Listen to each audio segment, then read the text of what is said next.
Buenos días. En esta tercera sesión del curso vamos a hablar de cuáles son las estrategias que se ponen en juego en la pornografía en lo relativo a la reproducción de la violencia sexual contra las mujeres. La pregunta que va a guiar esta sesión, otra vez, es ¿por qué a tantos hombres les parece excitante realizar prácticas sexuales, entre comillas, ¿no? Ya sabemos por qué, con una mujer que no desea realizar esas prácticas con ellos? Esto es, como habíamos anticipado, lo que encontramos tanto en el consumo de prostitución como en el ejercicio de la violencia sexual. Bien, para poder introducirnos en este tema, vamos a ampliar un poco esta definición que hacíamos, esta diferenciación que hacíamos el otro día entre sexo y violencia sexual. Y para ello os he traído una definición de la Organización Mundial de la Salud, que dice lo siguiente. Violencia sexual contra las mujeres es todo acto sexual, la tentativa de consumar un acto sexual, los comentarios o insinuaciones sexuales no deseados, o las acciones para comercializar o utilizar de cualquier otro modo la sexualidad de una persona mediante coacción por otra persona, independientemente de la relación de ésta con la víctima. Yo suelo utilizar esta definición porque hace referencia a dos aspectos que son diferentes y que son muy importantes. Por un lado, el deseo y por otro lado, el consentimiento. La clave es que cualquier acto que tenga connotaciones sexuales, que o bien no sea deseado o bien no sea consentido por la mujer hacia la que se dirige, es violencia sexual. Es muy importante que tengamos en cuenta que no es lo mismo el deseo y el consentimiento. Un ejemplo. Una mujer puede desear realizar una práctica sexual y no dar su consentimiento, pues me lo voy a inventar porque al día siguiente madruga y es muy tarde, ¿no? Entonces ella tiene ese deseo, pero no da su consentimiento. Si en esta situación se dan esas prácticas no son sexo, sino que son violencia sexual. El ejemplo contrario, cuando se dan prácticas con consentimiento pero sin deseo, es mucho más habitual en las sociedades patriarcales en las que vivimos actualmente y además da mucho más de sí de cara al análisis, ¿no? Porque una mujer puede dar su consentimiento a realizar prácticas sexuales, entre comillas, que no desea por muchísimos motivos. Porque quien se las está pidiendo es su pareja y no siente que puede decirle que no, porque tiene una necesidad económica y le están ofreciendo dinero a cambio, porque tiene miedo a que suba el nivel de violencia física quizás, ¿no? Si pone límites e intenta mantenerlos, etcétera, etcétera, etcétera.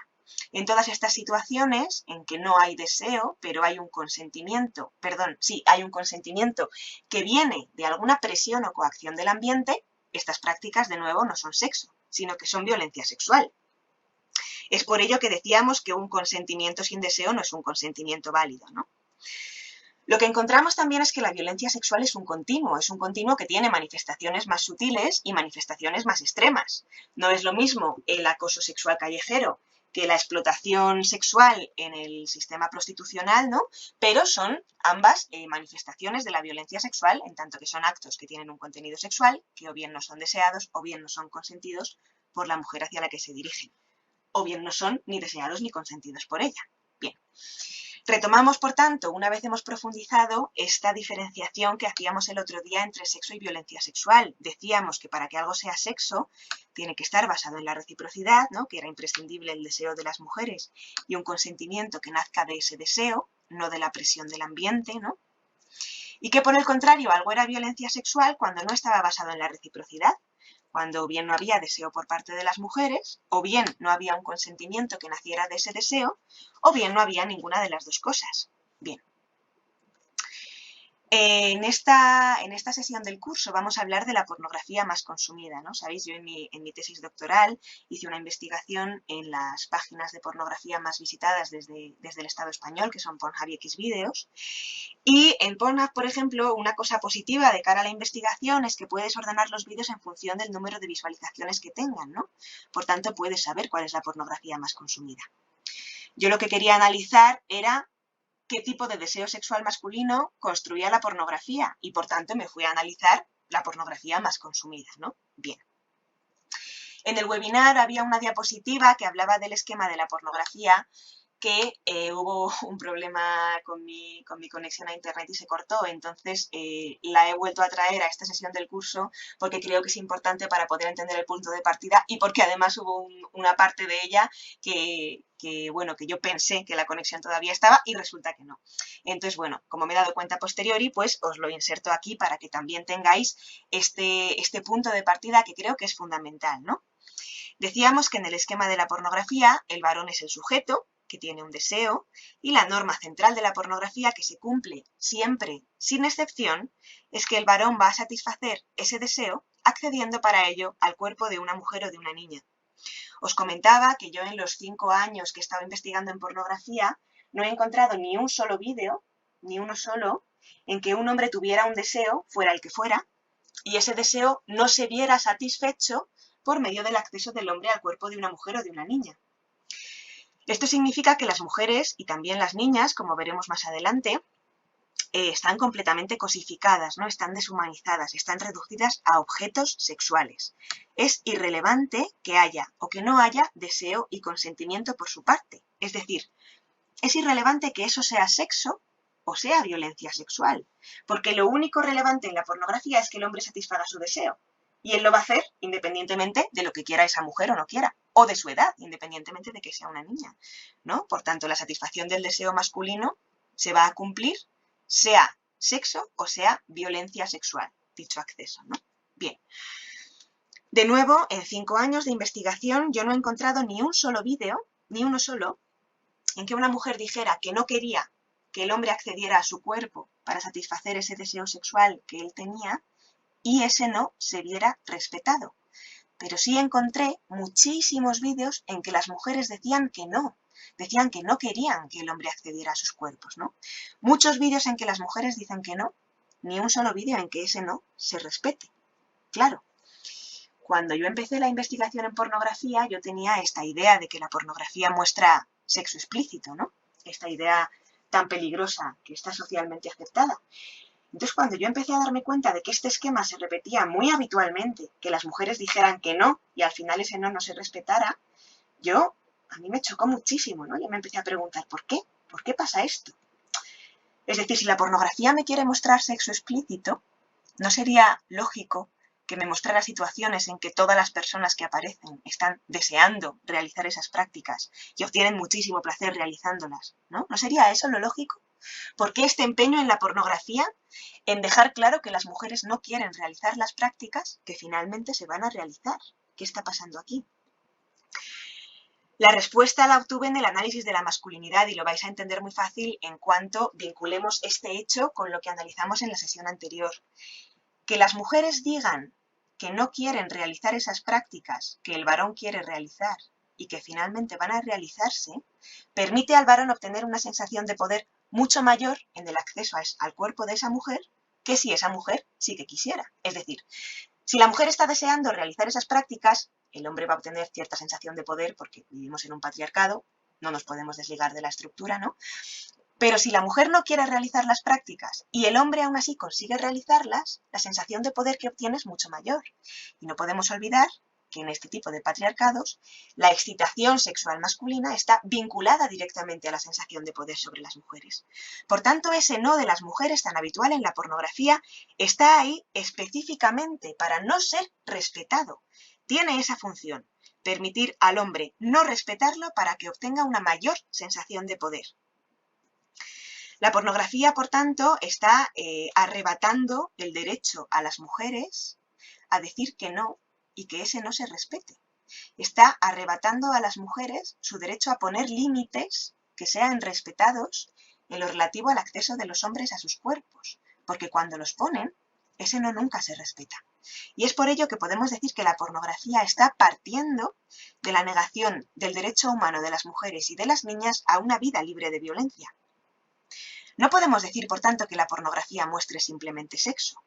Lo que podemos decir es que muestra una relación de poder unidireccional, sujeto-objeto, en que haya o no reciprocidad es completamente irrelevante, ¿no? Es el mismo esquema que encontramos tanto en la prostitución como en la violencia sexual. Bien, visto este esquema, que ya tiene relación con la reproducción de la violencia sexual contra las mujeres porque les está quitando su derecho a poner límites que sean respetados, vamos a hablar de cuáles son, en concreto, las dos estrategias que pone en juego la pornografía en lo relativo a la reproducción de la violencia sexual. Para entender estas dos estrategias es necesario que tengamos en cuenta que en la cultura de la violación actual todavía se considera que la ausencia de resistencia activa de una mujer es equivalente a su consentimiento. Y ese supuesto consentimiento se considera suficiente para afirmar que una práctica es sexo y no violencia sexual. En unas palabras menos técnicas, la idea es que socialmente todavía se considera que si una mujer no llora, no grita, no intenta defenderse, eso es sexo, no violencia sexual. Lo vimos muy claramente en el caso de La Manada, ¿no? En la primera sentencia de La Manada lo que se decía es que como esa mujer estaba en estado de shock, ¿no? No estaba diciendo que no estaba llorando, no estaba defendiéndose. Hombre, aquello no era una violación, aquello era simplemente sexo, ¿no? Jolgorio y regocijo, decía el voto particular de esta primera sentencia. Esta es la idea. La idea es que si una mujer no se está defendiendo, no está llorando, no está gritando que no quiere, todavía se considera que eso es sexo y no violencia sexual. Teniendo esto en mente, la primera estrategia que pone en juego la pornografía en la reproducción de la violencia sexual es la invisibilización de esta violencia en tanto que violencia y su erotización como si fuera sexo. Esto es cuando la pornografía muestra una situación que es violencia sexual, pero la muestra de manera que lo que capta el consumidor es que está viendo sexo y no violencia sexual. La pornografía hace esto de dos maneras. La primera de ellas es en los vídeos que transmiten este mensaje tan peligroso. Aunque parezca que una mujer no quiere mantener relaciones sexuales, en el fondo lo está deseando. Hay un esquema que siguen la mayoría de los vídeos más vistos, y es el siguiente. Hay un hombre que quiere mantener relaciones sexuales con una mujer, y se lo hace saber. Ella le dice que ella no quiere mantener esas relaciones sexuales, y cuando ella dice que no quiere, el hombre ejerce algún tipo de presión, coacción, chantaje, que hace que la mujer acabe accediendo. Las prácticas que se den a continuación no son sexo, sino que son violencia sexual, porque no hay deseo por parte de las mujeres y su consentimiento ha sido dado bajo coacción, ¿no? Bien, ¿qué es lo que vemos en el vídeo? Lo que vemos en el vídeo es que cuando comienzan esas prácticas, las mujeres en un primer momento se están comportando de manera pasiva, no están participando activamente, no están mostrando sentir placer, tampoco las vemos sufrir, ¿no? Pero según avanza el vídeo y las prácticas llevan un tiempo produciéndose, hay un cambio radical de actitud por parte de la mujer, que comienza a participar activamente en las prácticas y a mostrar estar sintiendo placer realizándolas. Claro, ¿qué es lo que sucede? Que esta situación se interpreta por el consumidor como si fuera sexo y no violencia sexual, porque no solo no ve ningún tipo de resistencia activa por parte de la mujer, no solo no ve a la mujer gritar, llorar, sufrir, defenderse, sino que la acaba viendo participar activamente y la acaba viendo sentir placer, ¿no? Algunos ejemplos de vídeos que tienen este esquema, también os traigo los títulos para que veáis un poco el vocabulario que utiliza la pornografía, serían Entrenando a mi hermana ñoña para que ame mi verga, con más de 71 millones y medio de visitas, Jugando con mi hermanastra y amigas, con casi 73 millones y medio, Hacer a mi hermanita venirse hace que ella quiera más, con más de 76 millones y medio, o Jugando un juego con hermana caliente, con casi 80 millones y medio de visitas. Claro, ¿qué mensaje recibe un chico de 8, 9, 10, 11 años que no solo no tiene una educación que le permita distinguir el sexo de la violencia, sino que viene de ser socializado en esa socialización masculina en que se erotiza el poder sobre las mujeres y se normaliza, de esa cultura patriarcal en que las mujeres ya están cosificadas y sexualizadas, es decir, reducidas a sus cuerpos, deshumanizadas, convertidas en objetos sexuales, ¿no? Cuando un chico viene de ser socializado en esta pornificación de la cultura de la que hablábamos en el webinar, en la primera sesión, ¿qué mensaje recibe? Cuando viene desde ese punto de partida y comienza a ver estos vídeos que le transmiten este mensaje una y otra y otra y otra vez desde los 8 años. ¿Qué está aprendiendo ese chico? Lo que está aprendiendo es que parecía que esas mujeres no querían mantener relaciones sexuales, ¿no? Porque de hecho dijeron que no querían mantener esas relaciones sexuales, pero que, bueno, en el fondo debían estarlo deseando, ¿no? Porque al final están disfrutando, él las ve disfrutar, ¿no? Y aquí viene todo este argumentario patriarcal que también refuerza este mensaje de que las mujeres tienden a hacérselas difíciles, ¿no? Aunque en el fondo sí que quieran. Entonces, lo que él aprende es que cuando una chica le diga que no, él tiene que intentarlo, insistir un poco más, ¿no? Presionarla un poco, porque él ha aprendido que probablemente ella en el fondo sí que quiera, aunque esté diciendo que no. Entonces estos vídeos están de alguna manera racionalizando y justificando estos comportamientos masculinos. Están legitimando la presión, la coacción y el chantaje que los hombres ponen a las mujeres para que ellas accedan a realizar prácticas que ellos quieran y ellas no quieren.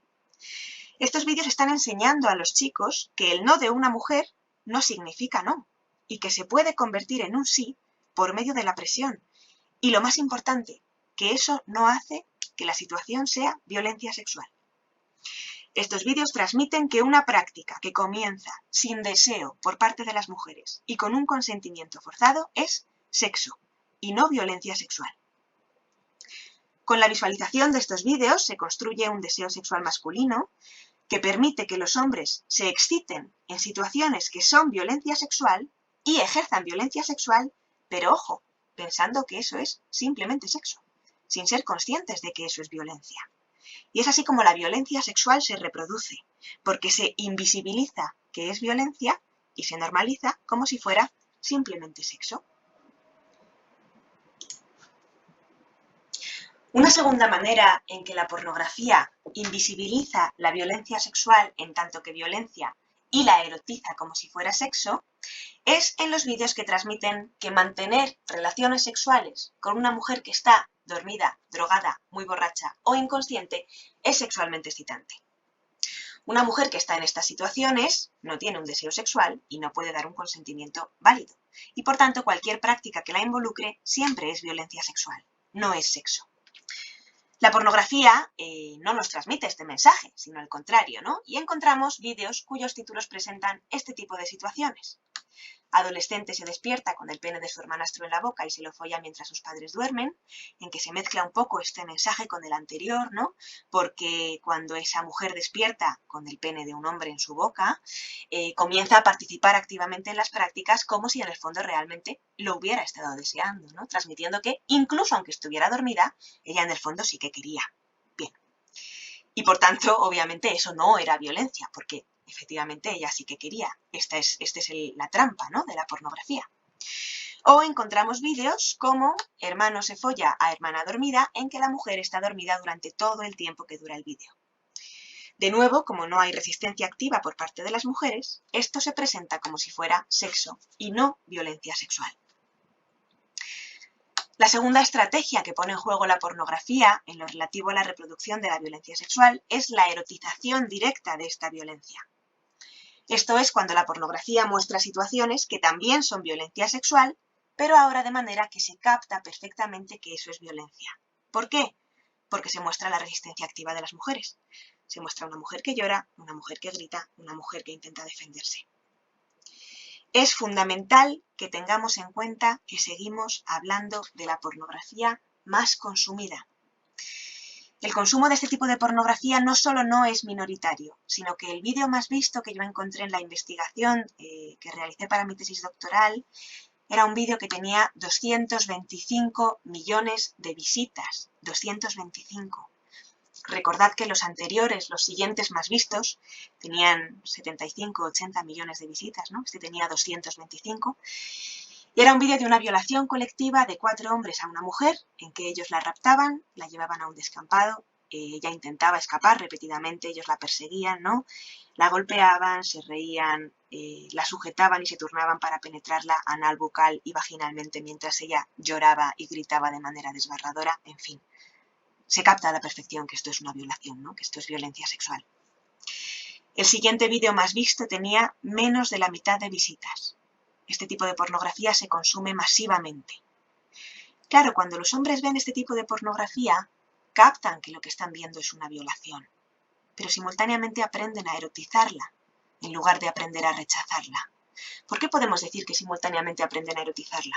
Bueno, porque la están viendo en la pornografía, ¿no? No podemos olvidar que la pornografía está hecha y es consumida fundamentalmente para que los hombres se masturben mientras la visualizan. Masturbándose con este tipo de imágenes, los hombres aprenden a erotizar este tipo de imágenes, ¿no? Claro, es muy impactante de pronto darse cuenta de que este tipo de pornografía se consume masivamente. Y muchas veces puede surgir la extrañeza, ¿no? Puede surgir la siguiente pregunta: ¿cómo es posible? ¿Cómo es posible que tantísimos hombres sean capaces de excitarse visualizando este tipo de imágenes, ¿no? ¿Qué está pasando aquí? Bueno, están pasando varias cosas que ya conocemos de la primera sesión. Lo primero que tiene que pasar para que un hombre pueda masturbarse y excitarse viendo este tipo de vídeos es que haya desactivado su empatía hacia las mujeres. Decíamos que la empatía es una capacidad que consiste, en primer lugar, en identificar las emociones de la otra persona y, en segundo lugar, en compartirlas con esa persona porque consideras que esa persona es tu igual, ¿no? Y si consideras que esa persona es tu igual, sientes bienestar con su bienestar y sufres con su sufrimiento. Bien, decíamos en la primera sesión que en este tipo de patriarcados, ¿no?, la socialización masculina y la cosificación de las mujeres en la cultura transmite a los hombres que las mujeres son menos seres humanos que ellos, ¿no?, que son más objetos que personas, que son más objetos que sujetos, que son más sus cuerpos, ¿no? Lo que estábamos viendo en la primera sesión es que el imperativo fundacional de la masculinidad es aquel que les dice a los hombres que tienen que ser capaces de situarse por encima de las mujeres. Los hombres, como punto de partida, por su socialización, aprenden a no ver a las mujeres como sus iguales. Y luego la cosificación y pornificación de las mujeres en la cultura refuerza todavía más ese aprendizaje, transmitiéndoles que son menos humanas que ellos. Por tanto, esto primero que tiene que pasar para que un hombre pueda llegar a excitarse visualizando este tipo de vídeos, que es que desactive su empatía hacia las mujeres, es un punto de partida del patriarcado actual en el que vivimos, ¿no? Lo segundo que tiene que pasar para que un hombre pueda excitarse con este tipo de vídeos es que, una vez ha aprendido a no sufrir con el sufrimiento de las mujeres, aprenda a excitarse con él. Y aquí viene la construcción del deseo sexual masculino, de la que también hablamos en la primera sesión, que enseña a los hombres a excitarse con la sensación de poder sobre las mujeres.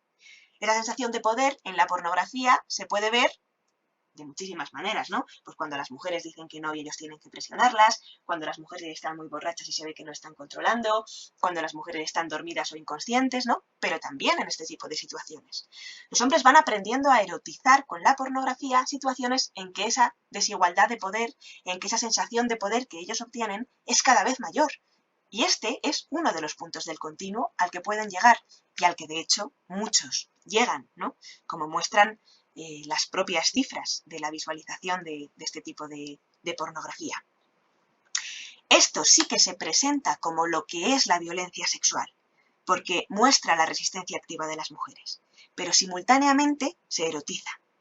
Y además esta estrategia de alguna manera se retroalimenta con la anterior, porque comparando este tipo de vídeos con los anteriores, en que las mujeres efectivamente decían que no, pero finalmente acababan participando activamente y mostrando sentir placer, esto parece mucho más en lo que consiste la violencia y lo otro parece mucho más simplemente sexo.